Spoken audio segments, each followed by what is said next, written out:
to today's NISAC webinar entitled Improving Your Ability to Detect and Investigate Fraud and Financial Exploitation in Your Communities. I am Mark Levine. I'm the Deputy Director of your New York State Association of Counties. Today's session will provide an overview of fraud and financial exploitation trends affecting social service programs and the corresponding responsibilities of local departments. We will learn how modern tools can improve efficiencies, enhance documentation, and support consistent, defendable decision-making, even for staff without financial background. The webinar will highlight how technology helps streamline transaction review and makes fraud detection more accessible and cost-effective across DSS operations. We are joined today by NISAC Executive Director Stephen Aquario, who'd like to say a few words. Stephen. Thank you, Mark, and thank you to our presenter today, Josh Bills from the Bonadillo Group, who we have been working with for many, many years, who also works with many of our members across this great state. Thank you, Mark Levine, and thank you, most importantly, all of you for taking the time to be here today. I know every person on this webinar is juggling audits, budgets, board meetings, meeting with staff, and so forth and so on, which is exactly why this topic deserves our full attention in this next hour. The hard truth is that financial fraud against local governments and against human service programs that we deliver and administer is no longer rare or theoretical. It is targeted, it is sophisticated, and it is relentless. We are seeing schemes that cut straight through the heart of county finance and social service operations, carefully crafted phishing emails that look like they came from your county board chair, a legislator, your county executive commissioner, or your largest vendor. Urgent requests to change ACH information and a convincing message that push staff to act first and verify later. Once that money moves to a fraudulent account, it can be gone in seconds. At the same time, some of the most damaging losses still come from what looks like old-fashioned methods. Stolen checks that are washed and rewritten, counterfeit checks drawn on county accounts, fraudulent bank accounts opened just long enough to capture one or two large payments. These attacks don't always require a brilliant hacker. They often exploit a small gap in internal controls, a rushed approval, or a moment of inattention by a trusted employee. We also cannot ignore the broader funding and oversight environment that we are operating in. The federal funding freeze and child care funding is putting real pressure on New York's child care system and on county budgets. In that context, every dollar diverted hurts twice. Once because it's stolen, and again because it's taken away from an already strained child care and social service programs. The alleged Minnesota child care fraud scandal is a stark reminder of what can happen when program oversight and financial controls don't keep pace with risk. Tens of millions of dollars intended for children and families allegedly siphoned off through fraudulent billing and shell providers. This is exactly why New York's county social services departments must remain vigilant in preventing service fraud, whether those dollars originate from local property taxes, state aid, or federal funding streams. As auditors, legislators, CFOs, department heads, you are the last line of defense between those schemes and these taxpayer dollars, between fraudsters and vulnerable residents who depend on these programs. The systems that you design, the tone that you set, determine whether a phishing email is deleted on, acted on, or whether a suspicious vendor or a provider change is questioned or processed, and whether an odd bank reconciliation or an unusual claim pattern is chased down or glossed over. This is the second session on this topic by your New York State Association of Counties because we know a single webinar is not enough. The threat environment is evolving too quickly, the funding picture is too tight, the stakes for children, families, and taxpayers are too high. We are committed to continuing this series throughout this year, sharing patterns that we are seeing, practical control improvements, and real-world case studies so that we could learn from close calls and near misses before they become front page headlines. I'd like to again thank Bonadio, Josh Bills, and turn it over to Jeanette Stanziano for a quick housekeeping remarks. Jeanette. Thank you, Stephen. We want to encourage everyone to feel free to submit questions at any point during the webinar. To do so, all you need to do is refer to your dashboard, click on the questions tab, and type in your question. We will get to all questions at the end of the presentation, and we will respond to as many as we possibly can. We also want you to know that we record this webinar as we do all of our webinars, and you can find a recording and a PDF of the slide deck on our website under webinars. Just look for today's date. Thank you, Stephen. Back to you. Thank you, Jeanette. It's Mark Levine, and it's my pleasure today to introduce our speaker, Joshua Bills. Josh is a principal in Bonadio's Advisory and Consulting Division and founder of Resource Finder. He provides various consulting services for government, nonprofit, and for-profit clients. Josh specializes in fraud investigations, forensic accounting, operational audits, and internal control reviews, focusing on enhancing organizational policies and procedures to maximize program efficiencies, strengthening internal controls, and mitigating internal fraud risks. Josh has been with Bonadio since 2016. Josh, thank you for joining us today. All right, thank you everyone. I appreciate that introduction, and thank you everyone for joining us today. Again, I'm Josh Bills. I'm a principal at the Bonadio Group. I've been with the firm for 10 years. 7 of those have been in our consulting division. During most of that time, I've worked with counties, chiefly departments of social services, like Mark said, performing efficiency studies, fraud investigations, assistance with reviewing long-term care, Medicaid applications, and other social service applications. So, getting down to why we're here today. The growing crisis, fraud and financial exploitation is surging in social service programs. It diverts critical resources from those in need, and in the last 4 years, really since COVID, government benefit fraud cases have jumped 242%. That's a significant increase, everyone. We all know what occurred during the pandemic, the fraud that increased there. We heard about that with COVID-related monies, but it still occurs today. It's still occurring at an elevated rate, a rate that is higher than before the pandemic itself, and particularly in elder financial abuse. So that's abuse with those 60 or plus, and that in 2023 was approximately $3.4 billion, and since then it's jumped to $4.8 billion in elder fraud reported by the FBI in 2024. That was approximately 150,000 complaints registering that data. So, when I was a kid, my parents would watch Tom Brokaw on NBC News in the evenings, and I would hear them, talking about his segment, The Fleecing of America. And they talk about government funds being stolen or misused, misappropriated, a bridge being built in the wrong location, or a contractor siphoning off funds. So it's a problem that's always been around. It's always been with us. It's a tale as old as time. But today it's occurring, as we've talked about, in different ways and on different levels. So, okay. Now, it's not looking like I can advance to the next slide, but okay. There we go. All right, what we'll cover today. First, trends in fraud and exploitation. What's the current patterns nationally and in New York State? Our responsibility.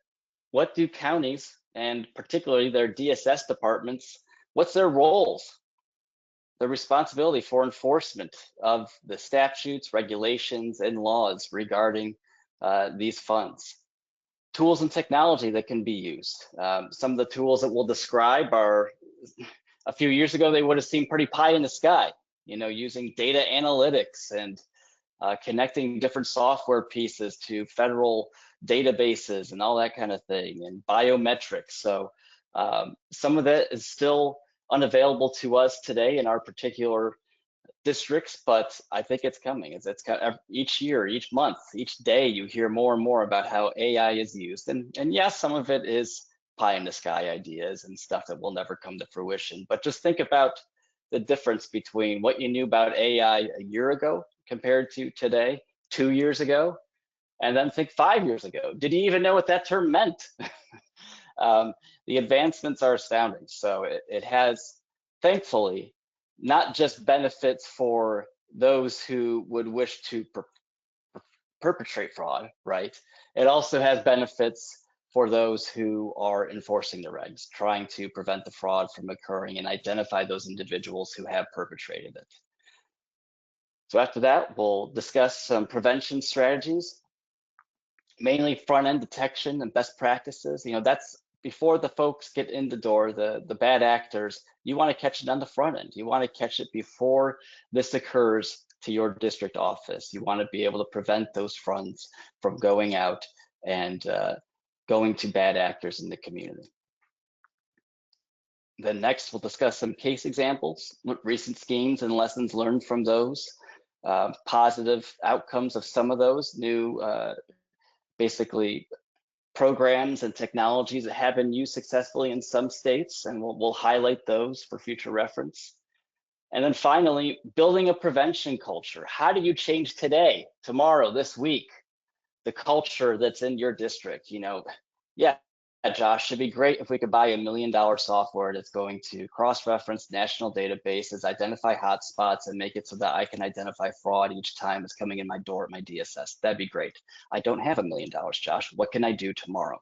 Okay, that's what we want to focus on as well. How can you create an environment within your team where this is on the top of their mind, where they're able to think about it regularly, and not just think about, you know, if you're an average caseworker working in a special investigations division or in a Medicaid group, SNAP benefits, all these folks have piles of paper on their desk. They got a caseload size that is very significant, okay? And these are positions that, as you know, are high turnover. You don't have many folks with tremendous experience in these positions. And if they do exist, they oftentimes move to other departments or different agencies. So how do you build that preventive culture tomorrow and next week in your district, in your department, so that you can start initiating these practices now and prevent the money from going out the door?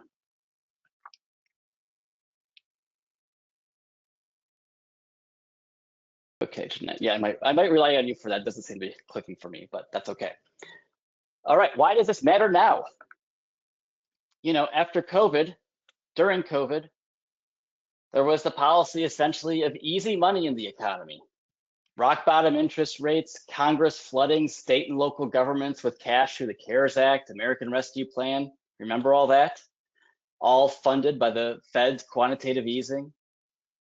You know, the Treasury increased holdings during that period from $4.2 trillion in 2020 in securities to $9 trillion in 2022. Absolutely massive, historic undertaking that helped save the economy at the time, as we know. But now post-COVID, we're clearly in the past 2 years been in a state of tightening. Moderate, but still consistent. There's no reinvestment right now in maturing securities by the Fed. And the balance sheet right now is they're currently at 6.5 trillion. What effect has that had on us? Well, it's had the desired effect of cooling the economy a bit. You know, inflation stabilized. But there's also the byproduct that leaves less money coming into the state and local governments from the federal coffers, right? You have less money to work with in your local district. So this makes the money lost to fraud and exploitation of DSS funds all the more important to a county. That money is lost twice, as we said in the beginning, right? you have to do what you can to recoup those funds and maintain the stability of your department and the stability of your tax base ultimately. Okay, next slide. All right, federal benefits fraud explosion in the last 4 years. You know, this has resulted since 2020. This highlights basically the increase in federal DSS-related fraud sentences and convictions over the last 5 years. It shows that the exploitation didn't stop with COVID. It's continuing. The sentences are continuing. And as you see in the key findings section here, the median loss per case was $137,000. That's significant money for a district. 23% of those cases involved more than $500,000 stolen. Now, 20% of this had disaster-related fraud enhancements, so COVID and others, you know, when you have your nature event. But it's curious that the Southern District of New York is in the top 5 prosecution jurisdictions, right? That it's heavily prosecuted, but also because it's plentiful. There are many cases to try there. There's plenty of opportunity for New York to go after bad actors. Okay, next slide. New York State itself, in a snapshot, approximately 600,000 are on public assistance receiving that are recipients. You know, in March 2023, it was the highest level since 2015, up 14% from the prior year. And then court-ordered restitution is approximately 600,000 in 2024. It's a significant amount of monies that are going out related to fraud complaints to the state, court-ordered restitution related to it. And this is just the stuff that's caught, everyone. We know that a vast majority of it probably flies under the radar. It's investigations that are begun but can't be substantiated. It's the folks who, you know, that particular application where the caseworker knows the SNAP recipient is, you know, receiving funds elsewhere because they're driving around in a, you know, $60,000 Lexus, or they have $1 million house, but they can't prove anything because the paper trail ran dry. This is the current environment that we're working with. Again, expanding on that financial exploitation crisis, it's estimated that only 1 in 44 cases, this is specifically with an APS case, elder fraud losses, gets reported. Only 1 in 44 cases. That's an astoundingly small number that are reported. And over the years 2022 to 2023, there was 11% increase, and increased also from 23 to 24. And New York's share, just New York State's share of national EBT skimming theft, you know, involving SNAP, we share 20% of the national burden. So that is significant. 1/5 is coming just from New York State. Who perpetrates these acts? We all know. Strangers via tech support, romance emails, you know, the Russian wife schemes, IRS scams, trusted individuals, relatives, caregivers. Specifically, that happens most often with rep payee clients. And financial institutions themselves have filed 155,000 SARS reports in the last year, covering $27 billion investigating fraud. Well, that's all well and good, but what's your responsibility? Okay, state law mandates in Section 134B, New York State law, it requires that, I'm going to quote it here, so you know I'm not lying to you. In accordance with regulations promulgated by the department, each social service district shall establish procedures to identify, investigate, and resolve potential cases of fraud, misrepresentation, or inadequate documentation prior to determining an applicant's eligibility for public assistance. And then this is the kicker. Such procedures shall not delay the determination of eligibility for assistance beyond the timeframes established in law or regulation for such determination, including emergency assistance. So we know that these are the rules. We know that you have to identify, investigate, and resolve fraud in applications coming into a DSS. But that second part there, that last section, I think is often an impediment with counties that we work with to adequately review applications for fraud or suspicious activity, because there is that necessity and a good necessity of processing an application timely. Counties usually have too few workers on the docket to actually work those applications both efficiently and to properly investigate them for fraud. There's too many cases to effectively balance this tension. Do I lower my case count and get these applications out the door to the next level and approve these funds? Or do I really follow up with the applicant on these 2 or 3 questions I have that seem a little fishy? You know, they're able to provide me these bank statements, but I see this transfer to another bank statement that I don't have bank statements for. I really want to ask them about that, but this application's already overdue. I think I might let this pass. That kind of situation significantly hampers DSS's ability to prevent fraud from occurring. Secondly, detection, back to that, yeah, thanks, Jeanette. Detection programs.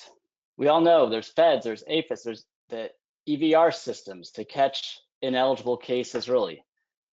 With feds fund detection systems, applications are flagged based on prior fraud or questionable elements of an application, such as the household size not matching an apartment size, no income is there, but there's consistent expenses that we can see in the bank account.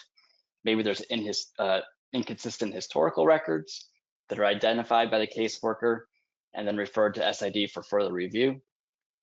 That's an option. There used to be the automated finger imaging system that was used for SNAP applicants. This program is discontinued in New York State, but it would record a fingerprint of applicants to ensure that they're not applying for benefits in multiple counties or other states. This ended in 2020, but it was still a program that was used. And then the eligibility verification review. This is essentially when the county reviews an application, sees that something that might be suspicious activity, and refers that potential fraud case to an SID division. And then thirdly here, investigation and referrals. Special investigation divisions that receive an application or maybe receive a tip from a hotline, they review the potential fraud from front end to back end, whether through internal investigations or community-based referrals through a hotline. That is also your responsibility to perform that department's function well and efficiently, and to have these cases. We work with several SID departments in the state, and the case workload and the time that it takes for these cases to close can be not just significant, but almost egregious. Okay, they're sitting around for years in some cases due to several factors. Oftentimes it involves the applicant or the client who has already received the funds, and they don't want to cooperate with the investigation. But it's also a feature of there not being enough caseworkers and them having the technology, the tools to review these cases effectively, okay? And then fourthly, your responsibility from an APS perspective, Adult Protective Services perspective. This is a particular responsibility for the county because you're dealing with the elderly, right? You're dealing with people who may be cognitively limited in some fashion. And you become the repayee for the individual Social Security funds at both state and federal level. This is basically regulated through the Federal Social Security Act, how the benefits are managed, the New York State Social Services Law, Section 473. You're supposed to provide money management and protection through that statute, and then several others where it's clear that it is the county's responsibility to maintain these funds and protect them for the repayee. Okay, next slide. This just basically further, enunciates the point that New York penal law, these are taken seriously. Any amount is considered a misdemeanor, and then the other ones there, it goes all the way to a B felony if that person has siphoned more than $1 million. That may seem like that never happens, but it does. It sure does. And consequences of siphoning benefits is full restitution, imprisonment. The average imprisonment would be 60 months in this situation. Program disqualification from 1 year to a permanent for repeat offenses, and then civil recovery actions. Okay, next slide. Yeah. And this slide just basically highlights the avenues that are open to you for recovery. Voluntary repayment plans, benefit reduction. I'm not gonna get too deep in any of these because we just are short on time. Treasury offset programs, civil judgments, bringing it to court if you can't obtain the funds through voluntary means, or obtaining it through tax withholdings, that sort of thing. Lottery gaming winnings, and then ultimately, if you have to, through wage garnishment. That is an option available to you. All right, so we've painted a picture of, yes, fraud's occurring, it's increasing at the county level. We know we're responsible for it. Well, what can we do? What is there in each specific area that we're working with in terms of DSS benefits? So with SNAP, the type of SNAP fraud that we typically see is trafficking these benefits, selling the benefits for cash, application fraud, false income, household info. This is the one that we see the most when we work with counties. We are assisting them with basically going in and on the front end of an application, reviewing income, particularly if it's for a person who is applying for SNAP who has a small business or has a partnership. We will review the transactions there, the tax returns, the bank statements, any and all that are available, both for personal use and for the business, and connect the dots, right? Connect the dots from their tax return to all the bank statements and make sense of what they're saying in application in terms of personal income, business expenses, personal expenses, and ultimately the monies that are available to them on a yearly basis, and try to corroborate what they are stating in their application through these means. Oftentimes, what happens is we start speaking to folks and we say, hey, there's a transfer to another bank account here that we don't have any statements for. Could you please provide statements for that account? And we never hear from them again. They never report back to the DSS.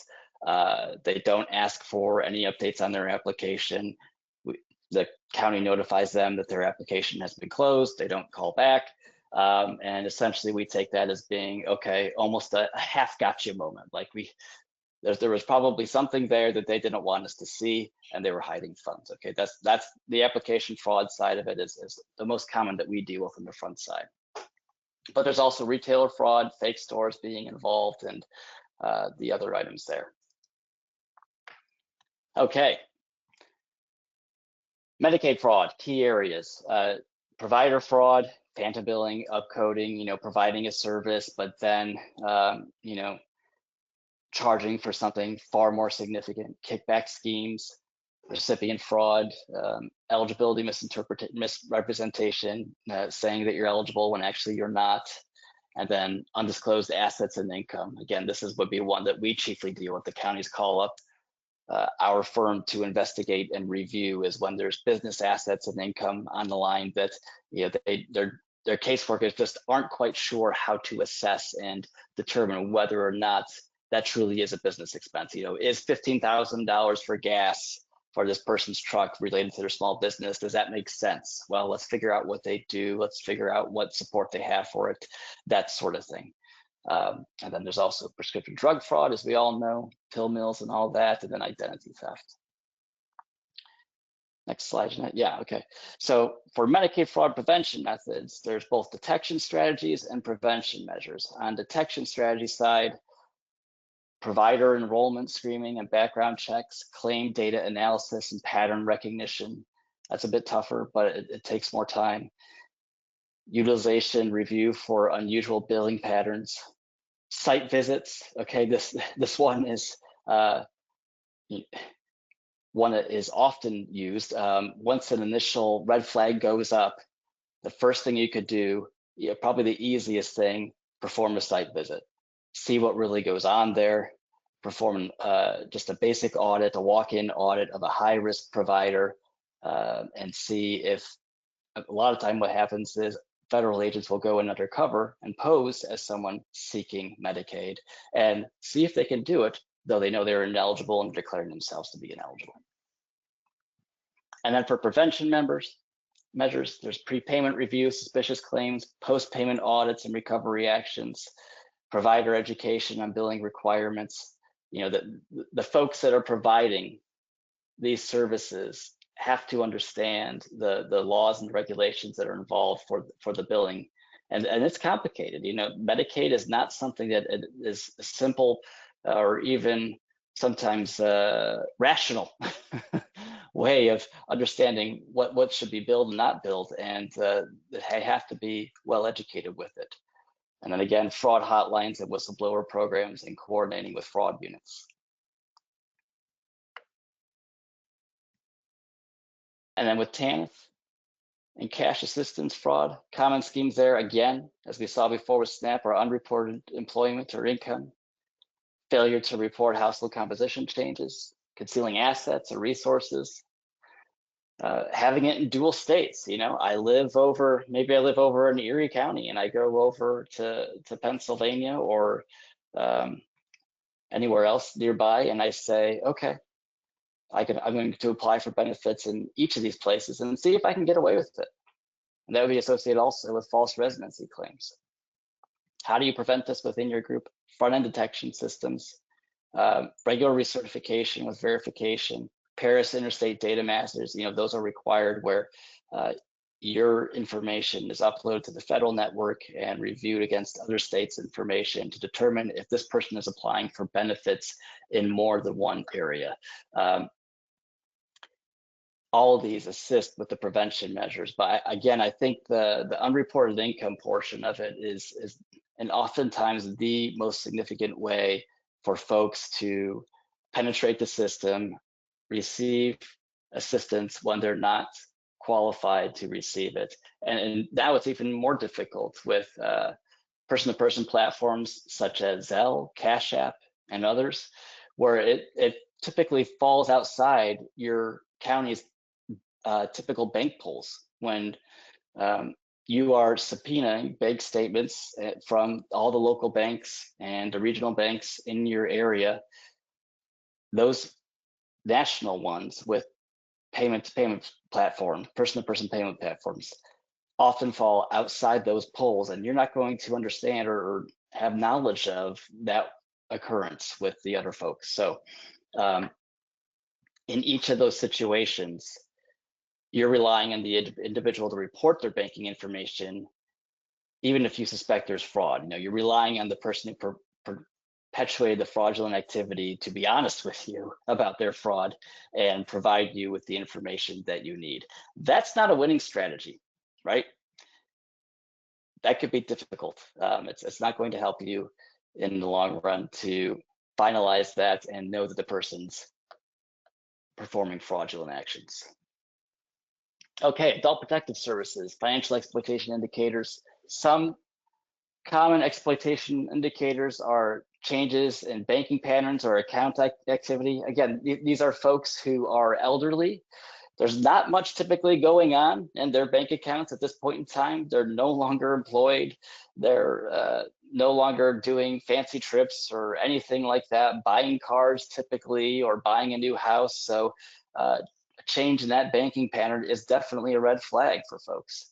Unexplained withdrawals or transfers of monies, unpaid bills despite them having adequate resources, and just simple signature matches are another one.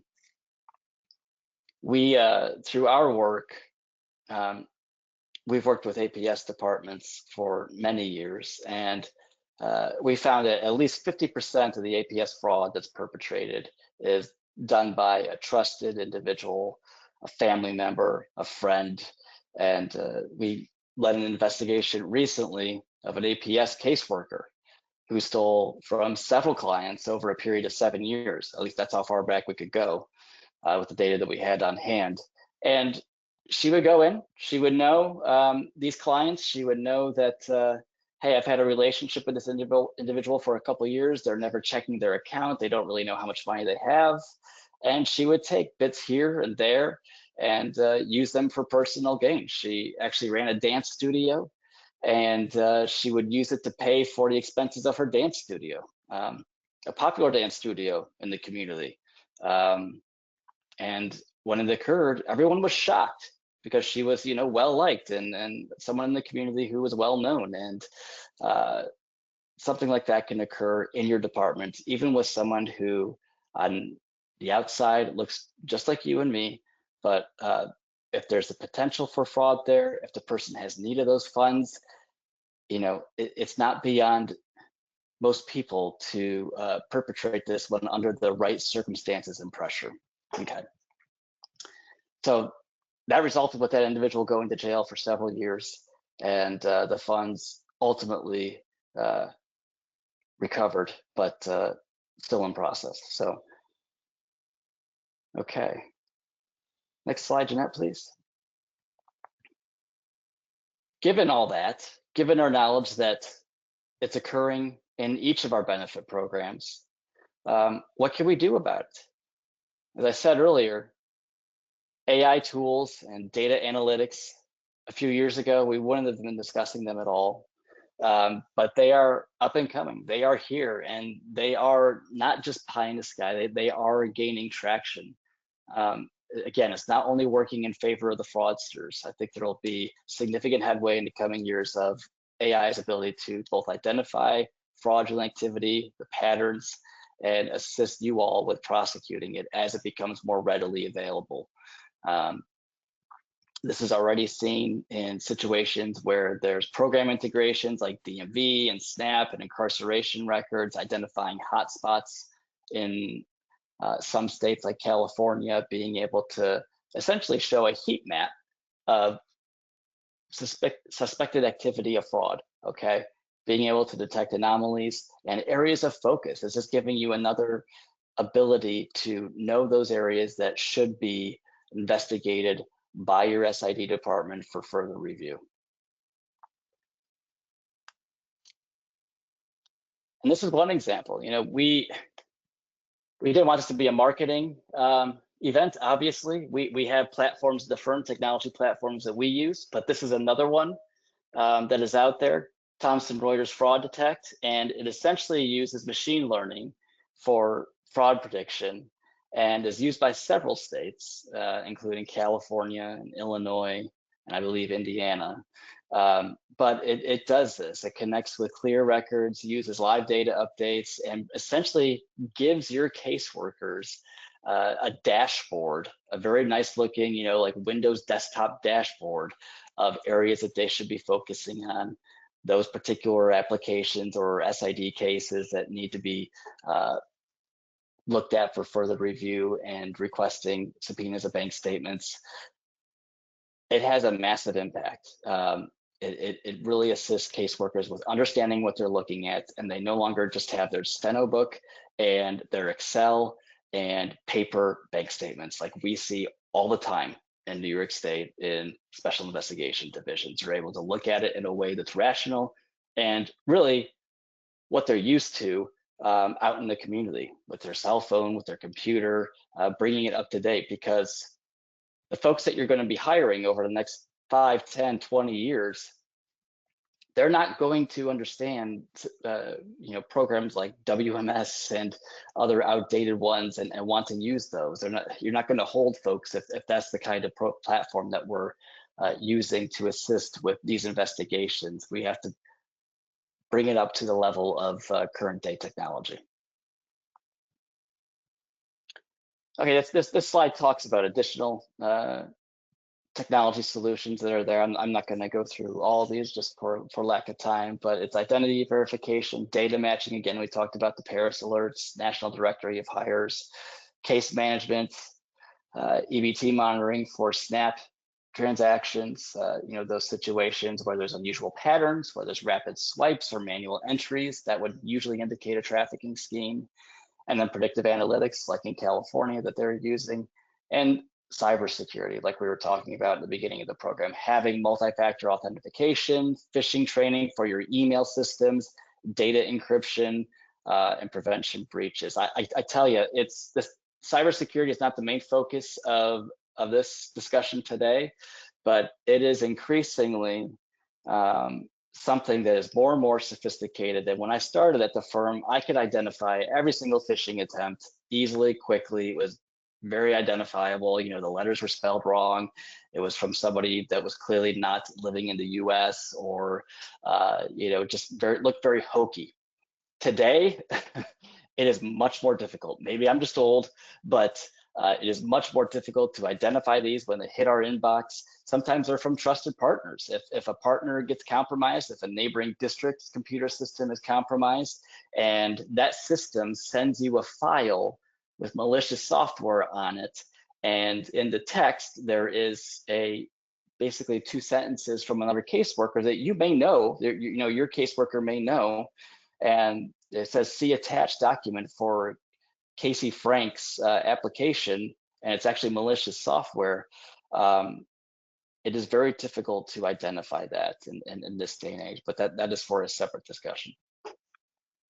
And additionally, there are ID verification technologies that have been used in the past, are still used by some states, and a portion of these are used by New York State as well. Okay, data matching programs. Like we discussed, there's the Paris alerts, there's the National Directory of New Hires for employment verification services, Social Security Administration death master file. Is this a deceased recipient? Is this person still receiving funds even though they passed away? That sort of thing. An incarceration database. Is this person who's receiving SNAP incarcerated? That has to be identified. And then asset verification services like we use for Medicaid, that's also, these technologies have largely come about in the last 10, 15 years and are very helpful with matching the data on the application that you're receiving and understanding if it's appropriate. Okay. Yeah, that's all well and good, but again, we can't spend $2 million on Thomson Reuters program. What are we going to do now, today? What are some ways, and particularly on the front end, that we could focus on detection strategies? First is basically stating to your caseworkers that you have to approach each application with a trust but verify approach. Have a robust Fed implementation program, train your workers on red flags, investigators might want to participate in interviews. It can yield cost avoidance because they have the ability to ask particular questions regarding specific transactions that they're going to see in the bank statements, in the tax returns. They would be relevant for that individual's situation. Obviously, having adequate proofs for all identification purposes, and then education with the applicant of what penalties are involved if this is fraudulent information. Not to scare them, not to push them away, but have them understand the declarations that they're acknowledging that if fraud occurs, what are the criminal charges that would be involved. Early data matching is another one, as we've discussed, and intake collaboration. Eligibility staff and special investigation unit investigators are never in the same hall. They're never in the same room. They're always in separate areas of the building, if the same building. So you have to find a way to have these folks collaborate with each other. Again, remember, both groups are overwhelmed usually. They do not have enough time for the cases that they have on their plate, but there has to be collaboration at the intake level to make it so that long term, if it occurs at the intake level, the collaboration between SID and the intake workers, then in the end, you are going to reap that investment 5 times over because you prevented several cases from coming into your department and you don't have to investigate them later on. That's how you have to approach it. Okay, investigation best practices. These are essentially getting down to the point of, you have to do each of these, but what we're really looking here is for this to be managed. Each of these steps, initial assessment, evidence collection, financial analysis, case documentation, collaboration, and resolution, you have to have them managed by someone in your organization who is going to ensure that the caseworkers are following this, that it is a priority in the department, and is something that will be checked and reviewed. And there's that saying, if something isn't measured, it isn't happening or it isn't done. It's only going to be a priority to the caseworker if it's a priority to you and then the front end manager who is a part of that group. Okay, next slide. And again, this basically continues that effort. Having periodic reviews, regular check-ins with the department, with the managers, monitoring the actual applicants who obtain benefits, performing regular checks of their records, monitoring a fraud hotline. Now, I know that a good portion of fraud hotline tips are just there maliciously. They're there for revenge on individuals that person does not like or something like that. But you do get enough hits on this on an anonymous tip system to bear fruit and assist with timely investigation of fraudulent activity. So, okay, next slide. A few recent fraud schemes that have been in the media of late. The first was just to show, the purpose of this is to show the extent that it does occur and the types of schemes, so you have awareness of them. An EBT card skimming scheme in New York State, 85,000 New York cases in 23 and 24, nearly $40 million was stolen. Criminals were using illegal card readers at checkouts to clone cards and drain bank accounts. Okay. Insider fraud, this one's particularly interesting. $66 million SNAP scheme, and I believe it was Ulster County. USDA employees sold confidential retail credentials to criminals for fake transactions for over 7 years, $66 million. That is a significant sum for any county in the state, right? And pandemic abuse, like we've discussed before, and multi-benefit fraud that you could read about at a further time. All right, what did we learn from the pandemic? Easy money dumped out into the community, dumped out into the economy. Basically, if you're going to do that, there has to be a surge in funding requiring heightened vigilance, right? There was a temporary rule relaxation that occurred during the crisis, but we saw the effect of that. We saw the effect with the CARES Act and those situations. I think that we have a good understanding of what happened with that, but your emergency response fee must be balanced with fraud prevention controls.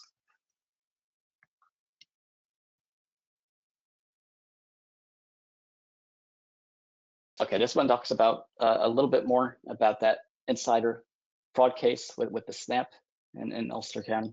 Not to pick on them, but it was massive. It was significant funds diverted, and the employee received bribes coded as birthday gifts for their support. And again, it ran for several years, and the person was sentenced to several years in prison. But this is I bring this one up just to emphasize that this is not something that solely occurs external to your department. Those key players in your department or key agencies that are associated with your DSS are also going to have to be something that you have an understanding of, that they are vetted in some way that ensures they are not going to be participants in this, and that also involves periodic review of their activity. That person that I talked about in the APS department, that caseworker, the county had prevention measures written down. They did not follow them. They had APS caseworker prevention measures that would have caught this individual signing certain, your manager has to sign certain transactions of a dollar value of, say, $2,000 or greater, or something like that, $500 with an APS department. Review periodic transactions every 6 months, that kind of thing. They had the rules written down, but they were not following them. And not only were they not followed, they were not checked upon by anyone higher up in the organization as well. It was actually quite well known that it wasn't being followed, and everyone was essentially just too overwhelmed with their daily responsibilities to perform those checks, was the answer that we got. So that's not acceptable. That's not something that can be prevalent in your organization. And if it is, you need to find out about it. You need to investigate it and ensure that those procedures, if in place, are actually occurring. You know, it is easy, especially at a higher level in the county, as a county executive or an assistant administrator, something like that, who is removed from the everyday operations of the DSS, to ask your DSS, hey, I heard this talk and they were talking about internal controls of the DSS, and particularly in APS and SNAP, and needing to have this stuff in place so that, you know, internally we're covered and there aren't any bad actors. Do we have stuff like that? Oh yeah, we have that. Here's these procedures that we follow. Okay, that would satisfy me probably if my ears weren't up about it. But ensure that audits are actually occurring of those procedures. Say, next line out of your mouth should be, okay, show me the periodic audit review. Show me the case file that identifies when we perform this procedure, when we perform this follow-up with this casework and this individual, you know, their yearly review, semi-annual review of transactions, that sort of thing. And if they can't provide that data to you, you have a problem. It is often the case that we will find, I'd say in 30% of the counties that we go into, they have no procedures whatsoever, and we assist them with establishing those. And then probably in another third, they have the procedures and they follow them pretty good.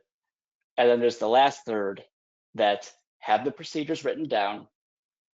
They are not following them in terms of reviewing the cases, reviewing the caseworker activity, specifically in an APS environment. So you want to have that on hand and know that it is occurring. Okay, we are short on time, so there are several instances here that I give of frauds that occurred, and not only how they occurred, but what lessons can we learn from them. And I will leave this for you to review and digest later if you would care to, or perhaps we could talk about them in a subsequent time together. But there's that one with the Brooklyn, it was essentially a mirror of what we're talking about out west right now. It's the Brooklyn Medicaid fraud, $68 million scheme. This occurred over 7 years, and I believe was just discovered last year. And it was very similar. It was a daycare fraud, and it was initially detected at the federal level through money laundering schemes, and then they substantiated it by trying to enroll someone in daycare and present themselves as needing those services. So again, building a prevention culture. We want to highlight this, but it kind of emphasizes what I just said. Not only are you having the metrics in place to review these applications and identify the fraud in the front end or with your SID department, you want to do these other areas as well. But what I would have you leave here with is particularly identifying whether the checks and balances that you have in your department are actually occurring. They may be written down, but I challenge you to produce the results.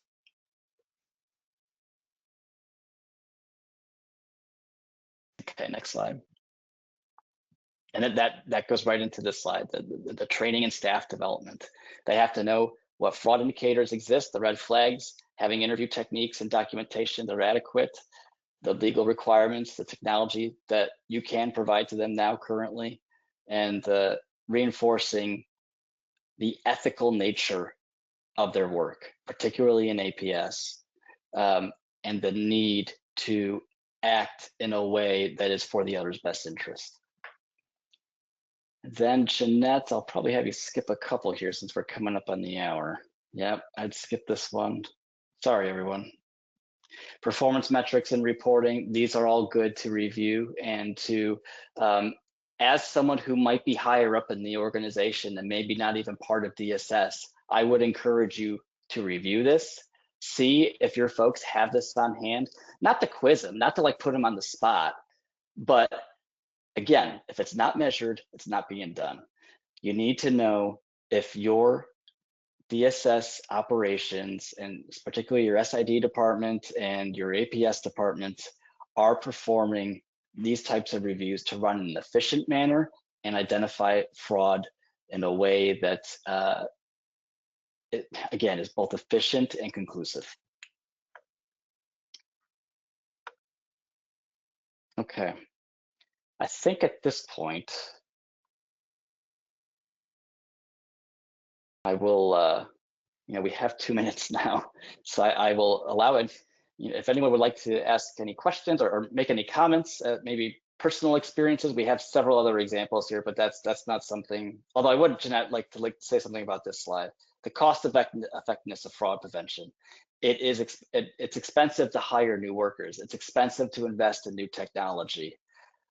But typically, county fraud units recover $5 to $10 for every dollar spent on prevention, okay? Technology investments typically pay for themselves within the first year. We found that with folks that use our services, okay? The technology, the platforms, the software that we offer them.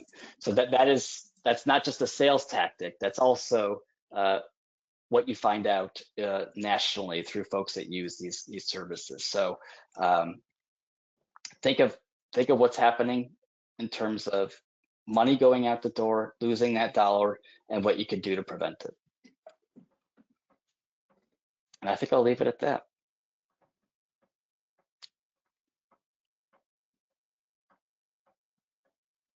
Great. Thank you, Joshua. This is a illuminating and overwhelming presentation. We appreciate it. So I'm going to invite our attendees to put in any questions that they may have and start a line of questioning. There's a lot of numbers in here. You covered a broad spectrum of what we do in our DSS offices at the county level. If we wanted to tackle if a county wanted to tackle low-hanging fruit, where should we start? If we were starting this week or next week, where would you recommend a county and their DSS department? Where do you suggest we start? Yeah, I think you speak to the leaders in these groups and find out what is going on in terms of current activity, current collaboration between each of them, between them and the Special Investigations Unit. Is there a clear line of communication from them? Do they work well together? Is there any past drama there that needs to be rectified? And then also, like I said, having those performance metrics in place. Ask today, email someone today, hey, I would like to know in our APS department what we do to periodically review cases for effectiveness and for verification of funds received by the rep payees and the internal controls in place to prevent them from being siphoned or used in ways that are not legitimate. Knowing those internal controls, if you don't know them currently, I'd say is priority one, lowest hanging fruit, doesn't cost you a dime, and it sets the tone in your department that, okay, management is looking at this right now. They're not just concerned about churning applications. They want us to know that we are also here to protect the funds of the county, the taxpayer, and also the individuals applying for these services. So ensuring that those are both in place, those procedures are in place, those internal audit procedures are in place and being performed and how long they've been performed and whether they're being performed consistently is step one, I think. It really is a way to ensure that your county and your specifically your DSS and APS is operating in a way that prevents this type of thing from occurring internally. So for technology tools, like you mentioned, like the Thomson Reuters tool, it does sound expensive. Is there a way for a county to pilot or test drive those tools before they engage in a contract? Yeah, there typically is. Typically, there will be pilot programs that these groups will offer them, whether it's a short 1 or 2 month contract, or maybe a contract that just uses one or two licenses, and a couple individuals have the ability to use the software for a period of time and then move on if they don't want it. But there, with a few of them, there is the obstacle of integrating with other softwares and on a national level, so there will be costs incurred for that. But there are some simple tools out there that use the AI that's available. Again, this is not a marketing event, but at our firm, we have Fraud Finder and we have Resource Finder. Resource Finder specifically looks at the 5-year look back for long-term care Medicaid applications, because that is one of the biggest hindrances to completing applications timely and effectively and identifying not typically fraud, but just transactions that need to affect the application status. And so we have built a software specifically for that. And then also Fraud Finder was built to assist with APS departments and review a potentially fraudulent activity and flag it all on its own. It uses AI to identify that. And the caseworker, it is a true dashboard.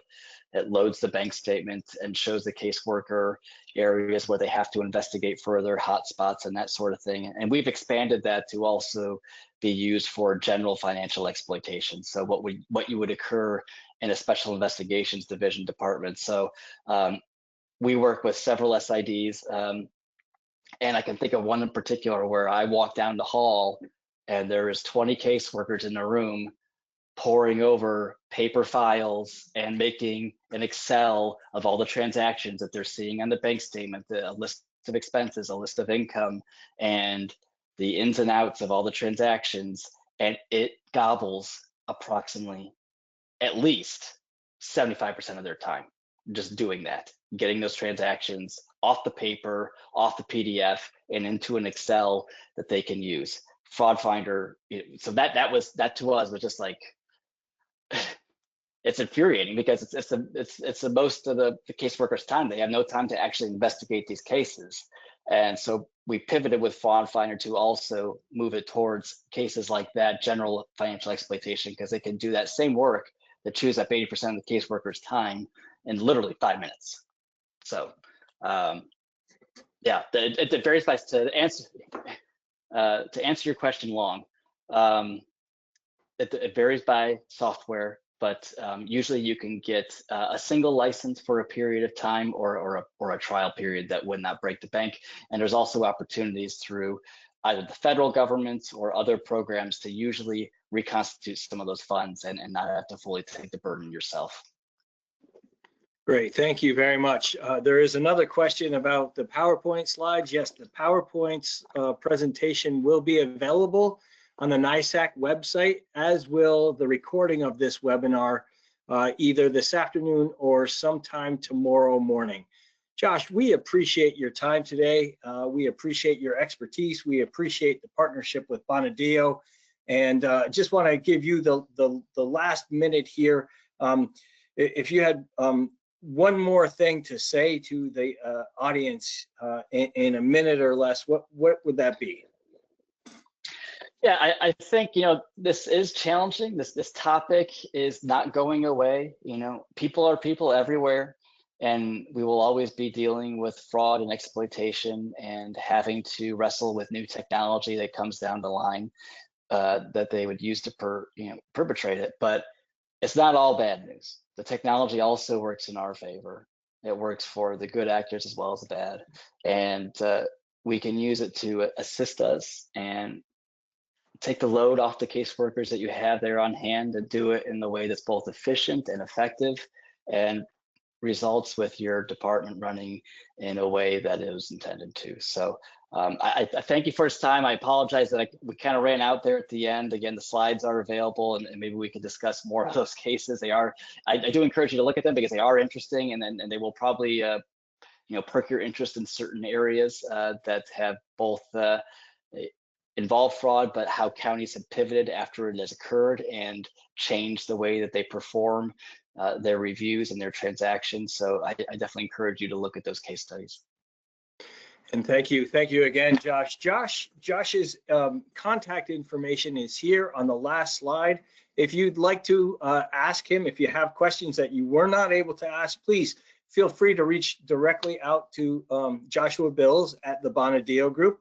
And if you want to engage with Bonadeo on helping with field audits or internal controls, please feel free to reach out to Joshua Bills at Bonadeo.